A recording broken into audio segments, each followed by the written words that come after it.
भक्तजनों, हर हर महादेव। श्री शिव महापुराण भाषा पंचम युद्ध खंड का 45वां अध्याय युद्धारंभ की कथा हम सुनेंगे। सनत कुमार जी बोले, तब वो मंदिरा पान कर नेत्रों को घुमाता हुआ हाथी के समान गति वाला परम प्रतापी अंधक अपनी सेना को ले वहां चला जहां शिव जी के वीरों ने गुफा के मार्ग अवरुद्ध कर रखा था। परंतु उनके गढ़ों को मारता खाता और शरीर से पीड़ित होता हुआ भी कामाग्नि से दाहक अंधक आगे बढ़ा। शिव जी के गढ़ों ने उससे मारते पीटते रोककर उसका परिचय और आगमन का कारण पूछा। उसने अपना अभिप्राय भी बतलाया, परंतु आगे बढ़ना ही चाहता था। शिव जी के गणों ने उसे मारकर भगा दिया। उसके प्रबल वीर दैत्यों में विरोचन, बलि, बाणासुर, सहस्त्रबाहु और प्रहलाद आदि ने भी उसकी ओर से युद्ध किया, किंतु वे सभी तथा और भी शांबा तथा वृषभादिकों को शिव जी के गणों ने मारकर भगा दिया। उसी समय भी भयंकर युद्ध हुआ। उसमें रुंड नाचने लगे और मेद, मांस तथा चर्बी पीकर गीदड़ आनंद करने लगे। रुधिर की कीच मच गई और ग्रंथगढ़ उत्सव मनाने लगे। इस कांड से शिव जी को किंचित खेद हुआ और उन्होंने पार्वती से कहा, देखो ये संसार में क्या विलक्षणता है कि स्त्री के प्रसंग से कभी कभी स्वजनों तथा अपनों से भी इस प्रकार युद्ध करना पड़ता है और जीवन का महत्वपूर्ण समय इस प्रकार नष्ट हो जाता है। कहा तो मैं यहाँ पाशुपत व्रत पूर्ण करने आया था और कहाँ दूसरा ही व्रत पूर्ण हो गया। इससे तो मेरा एक प्रकार से बहुत सा बल नष्ट हो गया, इसलिए अब मैं एक दूसरा ही घोर व्रत करूँगा। आओ किसी दूसरे वन में चले। पार्वती से ऐसा कहकर शंकर जी वहाँ से उठकर दूसरे वन में चले गए, जहाँ जाकर उन्होंने फिर उस पाशुपत व्रत को आरंभ किया जिसे हजारों वर्ष में देवता दानव करने में समर्थ नहीं। इस प्रकार पार्वती उनके साथ न थी और शंकर जी की समीक्षा में वे मंदराचल पर्वत में ही स्थित रहीं। इस अवधि में शंकर जी के बिना अपने एकाकीपन से पार्वती जी को बड़ा कष्ट हुआ। वीर पुत्र उनकी रक्षा करते रहे। उसी समय एक दिन काम पीड़ित अंधक पार्वती जी की गुफा में प्रविष्ट हो गया। वीरक उससे युद्ध करने लगा। 505 रात दिन उसने खाना पीना और निद्रा त्याग कर ससैन्य वीरक के साथ युद्ध किया। शास्त्रों का भयानक प्रयोग हुआ। संपूर्ण दैत्यों ने वीरक को घेर लिया। उसका निकलना कठिन हो गया।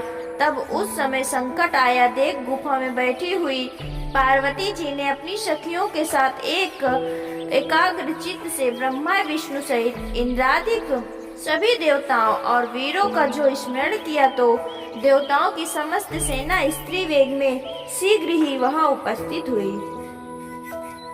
वे सभी देवता और उनके सहायक सैनिक स्त्री वेश में गुफा के भीतर प्रवेश कर पार्वती जी के पास जा बैठे। कारण कि राजाओं के अंतःपुर में कभी भी कोई पुरुष नहीं जा सकता। निदान उन स्त्रियों के समन में विजय पाने वाले भेरी और शंख के युद्ध बाज बजाने लगे।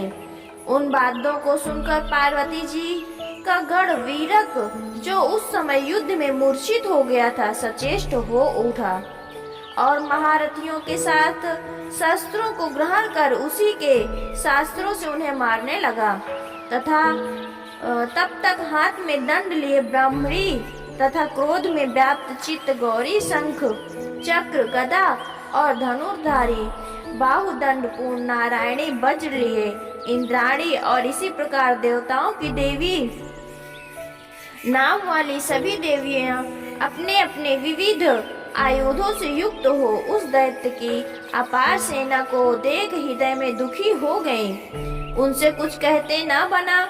उसी समय ब्राह्मण जी की प्रमुख शक्ति ने समस्त देवताओं की स्त्रियों के मन को सावधान कर पार्वती जी की आज्ञा से अति पराक्रमी वीरक को सेनापति बना वरदान से बलि दैत्य अपनी सेना सहित उन स्त्रियों के मध्य में कूद कर अपूर्व युद्ध करने लगे। सेनापति वीरक की संरक्षिता में सखियों सहित पार्वती ने अद्भुत युद्ध किया। हिरण्याक्ष पुत्र अंधक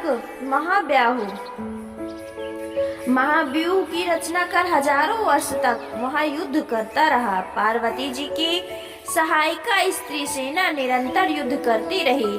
1000 वर्ष के पश्चात महेश्वर भी वहां आ गए। उन्होंने पार्वती को युद्ध करते हुए देखा। पार्वती भी उन पर दृष्टि पड़ी। उन्होंने सिर झुकाकर शंकर जी को प्रणाम किया। शंकर जी ने उन्हें अपने हृदय में लगा गुफा में प्रवेश किया। दैत्यों का वेग शांत हो गया। पश्चात उस दैत्य ने शंकर जी के पास संदेश भेजकर फिर उनसे उनकी स्त्री की मांग की और ये भी कहलाया कि तुम तपस्वी नहीं, मेरे शत्रु हो। ये सुन कपालधारी महाधारी शंकर के क्रोध का अंत ना रहा। उन्होंने उसके दूत को बहुत सी बातें समझाकर उससे युद्ध संदेश भेज दिया। पंचम युद्ध खंड का 45वां अध्याय समाप्त। 46वां अध्याय अंधक युद्ध समाप्ति की कथा आगे सुनेंगे। सनत कुमार जी बोले, तब महाबली गिल नामक दैत्य को आगे कर अंधक शिव जी से युद्ध करने आया। वो शंकर जी की गुहा पर पहुंच वज्र सा शब्द करते हुए उन पर तथा पार्वती जी पर भी वज्र सा प्रहार करने लगा। इसकी सेना से शंकर जी की उस गुहा के द्वार को तथा उसके चारों ओर के वृक्षों और लताओं आदि को तोड़ फोड़ कर नष्ट कर दिया। फलों मूलों को उखाड़ कर मनोहर जंगल को नष्ट कर वन के मार्गों को खंडित कर दिया। तब त्रिशूलधारी शंकर ने क्रुद्ध हो अपने दारुण भूत गणों सहित विष्णु आदि देवताओं को बुलाकर दैत्यों से युद्ध आरंभ किया। देवताओं ने गिल दैत्य सहित उसकी समस्त सेना से मर्यादा रहित घोर युद्ध आरंभ कर दिया। परंतु उस प्रबल दैत्य ने उन सबको निगल लिया। ब्रह्मा, विष्णु, इंद्र, सूर्य और चंद्रमा आदि समस्त देवता विध्वंस दैत्य के पेट में चले गए। केवल शंकर का एक गढ़ वीरक शेष बचा। तब वो भागकर शंकर जी के पास आया और सब समाचार कहा। उसे सुनकर शंकर जी सामवेद का गान करने लगे। फिर सूर्य के समान अपने प्रकाशित शरीर से हास्य करने लगा।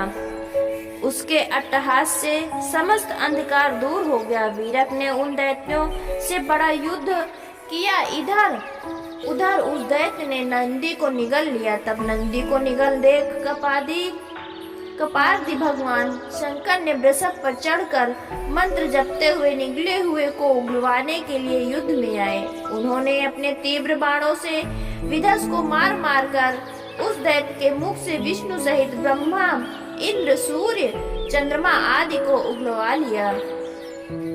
देवताओं की सेना प्रसन्न हो फिर महायुद्ध करने लगे। शुक्राचार्य भी युद्ध में मारे गए हुए दैत्यों को अपनी संजीवनी विद्या से जिलाने लगे। तब उन्हें ऐसा करते देख शिव जी के गणों ने उन्हें बांधकर शंकर जी के सामने उपस्थित किया। शंकर जी शुक्राचार्य को निगल गए। शुक्र के नष्ट होने से दैत्यों का बल क्षीण हो गया। फिर तो देवताओं ने उन्हें मार मार कर व्याकुल कर दिया। मृतकों से संग्राम भूमि व्याप्त हो गई। हाथ सिर कटे रुंड नाचने लगे।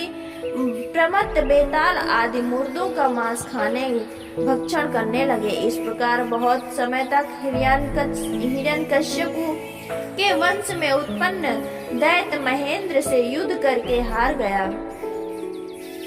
देवताओं ने क्रोध कर दैत्यों का नाश कर दिया। हरि ने अपनी प्रचंड गदा धात से दैत्यों का मद चूर कर दिया। परंतु अब तक भी दैत्य के प्रधान अंधक युद्ध में डटा रहा। इधर ललकार उसे मारने लगे। वो भी अपने पहने बाण मार मार कर गिरजा और रुद्र को पीड़ा देने लगा। सैकड़ों मायाओं से कपट युद्ध करने लगा। देवताओं से अवध्य होने से अब उसने शंकर जी को अपनी माया से जीतना चाहा। अंधक समस्त युद्ध भूमि में व्याप्त हो घोर युद्ध करने लगा, परंतु शिव जी ने अपने त्रिशूल से उस दैत्य को मारकर बहुत प्रकार से छेद डाला। उसके शरीर से रुधिर का प्रवाह बहने लगा। उस प्रवाह से बहुत से दैत्य उत्पन्न होकर युद्ध करने लगे। इधर विष्णु जी ने भी कहा कि शंकर जी के कर्ण से बहुत कराल गण उत्पन्न हुए। फिर भयानक युद्ध आरंभ हुआ। दैत्यों ने वंदना कर भूख से व्याकुल चंडिका देवी को प्रसन्न किया। वो व्याकुल हृदया देवी दैत्यों के शरीर से निकले रक्त का पान करने लगी। युद्ध भूमि में मांस की कीच उत्पन्न हो गई। तब अपने कुल का सनातन छात्र धर्म स्मरण कर वो दैत्य शंकर जी पर पुनः घोर बाण बरसाने लगा। शिव जी त्रिशूल उठाकर उसका हृदय छेदते हुए उसे ऊपर उठा लिया। ये होते ही युद्ध शांत हो गया। सूर्य की प्रचंड किरणें उनकी काया जला दी। उसकी शरीर जर्जर हो गई। ऊपर से मेघों ने जल बरसा कर उसे और भी पीड़ित कर दिया। एक और हिमखंड उसे अलग ही विदीर्ण करने लगा।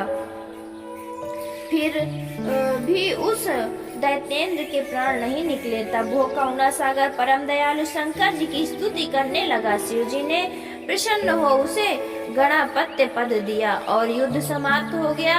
हरि आदि देवता अपने स्थान को चले गए। चारों ओर से शिव जी के लिए जय जय शब्द होने लगा। देव पूजित शंकर जी पार्वती जी को साथ ले प्रसन्न हो पुनः अपनी गुफा में चले गए। वहां उन्होंने अपनी अंश स्थापित कर परम प्रसन्नता प्राप्त की। पंचम युद्ध खंड का 46वां अध्याय समाप्त। भक्तजनों, हर हर महादेव, हर हर महादेव।